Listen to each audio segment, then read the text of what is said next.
İmam Hüseyin həmin gecə bütün səhabələrini və ailə üzvlərini bir yerə toplayıb buyurdu. Sabah biz mühasirədə qalacağıq.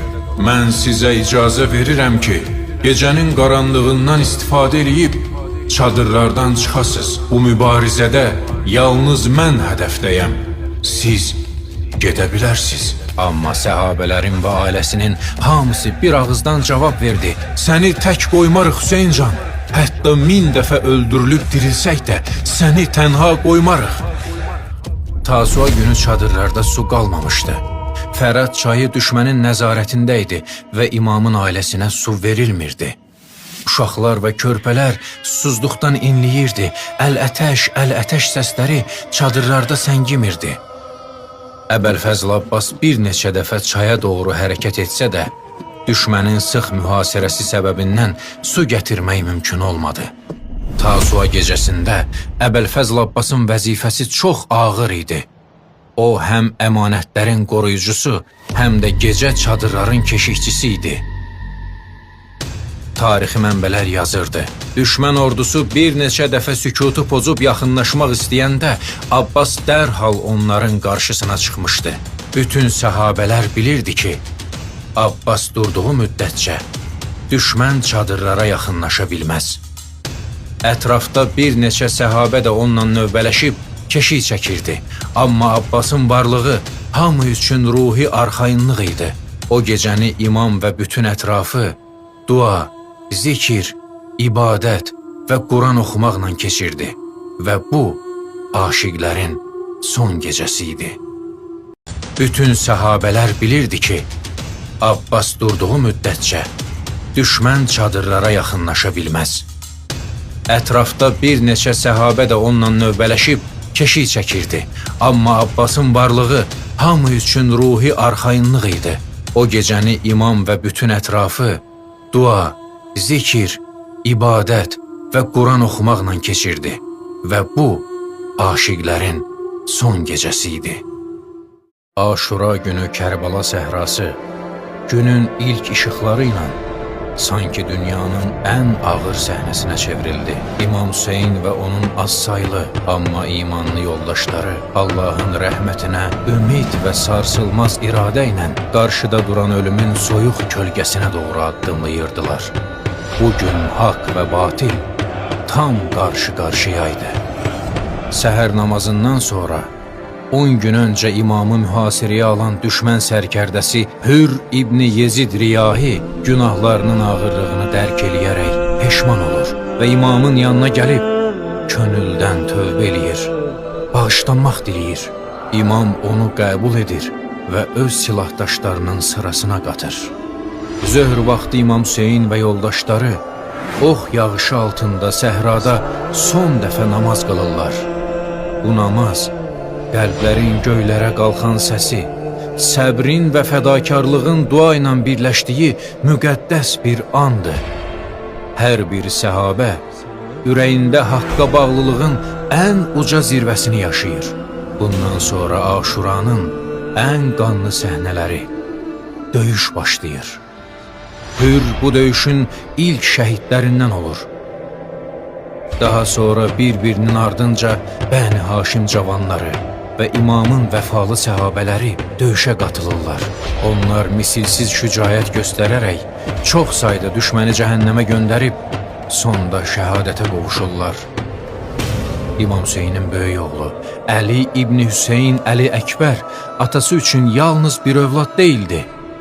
O sima baxımından Peyğəmbərə çox bənziyirdi. İmam Hüseyin ona baxıb deyərdi, Ya Rəsulallah, sənin ətrin bu gəncin üzündə qalıb. Aşura günü o atası Hüseynin qarşısına çıxıb döyüş üçün izn istədi. İmam bir anlıq sustu, oğluna baxdı, gözləri doldu və get ey oğul, Allah sənə xeyir nəsib etsin deyib onu döyüşə yola saldı. Əli Əkbər atına minib döyüşə atıldı.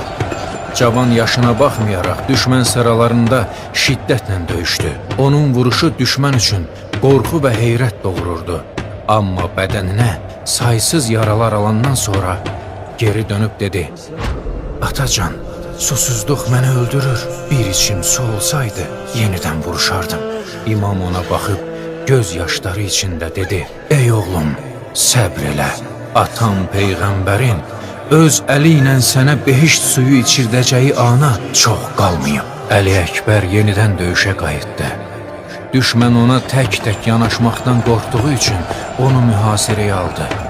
Sonda bir zərbə sinəsinə endirildi və o atdan yerə yıxıldı. Başı üstünə gələn imam bədəni parçalanmış balasını qucağına alıb belə buyurdu: Ey oğlum, dünya sən gedəndən sonra nə dəyərsiz oldu. Aşura gününün sonlarına yaxın çadırlarda su qurtarmış, uşaqlar əl-ətəş, susuzluq deyib fəryad eləyirdilər. İmam Hüseyin qardaşına baxaraq sükutla başını əydi. Abbas başa düşdü ki, su gətirməyin vaxtı çatıb.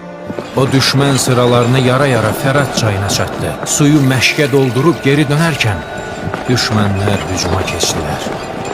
Onun sağ əlini kəsdilər. Qılıncı sol əlini aldı. Sonra sol əlini də kəsdilər. Amma Abbas suyu daşımağa davam eləyirdi. Hədəfi yalnız bir şey idi: suyu çadırlara çatdırmaq. Bu zaman hərmələ ox atdı və su qabına deşdi. Çarəsiz qalan Abbasa nanəcib düşmən əmudla zərbə vurdu. Abbas yerə yıxıldı və qardaş deyərək imamını köməyə çağırdı. İmam Hüseyin qaçaraq onun yanına çatdı. Abbasın qan içində bədəni, qolları kəsilmiş halda səhraya sərilmişdi. İmam qardaşının başını dizinə qoydu və göz yaşları içində dedi: Qardaşım, indi belim sındı, indi köməyim kəsildi. Hamı şəhid olandan sonra imam qucağında 6 aylıq pak körpəsi ilə düşmənin qarşısına çıxdı və dedi: Ey insanlar, əgər mənə rəhm eləmirsinizsə, heç olmasa bu günahsız körpəyə bir içim su verin. Bu vaxt hərmələ İbn Kahil Əsəd adlı bir oxçu Ömər Sədin əmri ilə yayı çəkdi və 3 başlı bir oxu körpəyə tərəf atdı. Ox körpənin kiçik boğazına dəyib onu yerindəcə şəhid etdi. Əli Əsğər atasının qucağında canını tapşırdı. İmam Hüseyin başını göyə qaldırıb dedi: İlahi, bu körpə şəhidin qanını sənə təqdim edirəm.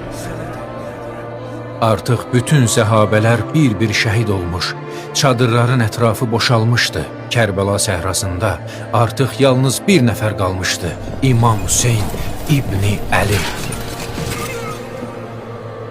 Səhranın sükutunu ancaq qızların və uşaqların xeymələrdən gələn ah-naləsi pozurdu. İmam Hüseyin düşmənlə tək başına üz-üzə idi. O bir an çadırlara tərəf döndü.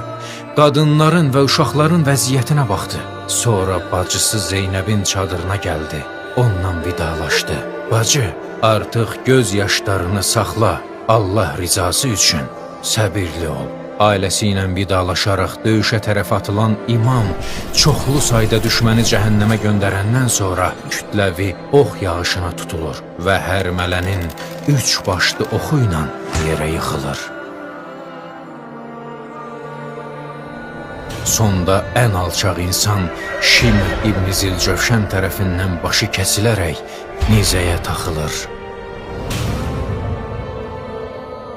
Ailəsi yollarda əsir olan İmam Hüseyin əleyhissalam İslam, din yaşasın deyə özünün və sevdiklərinin canını bu yolda qurban verir.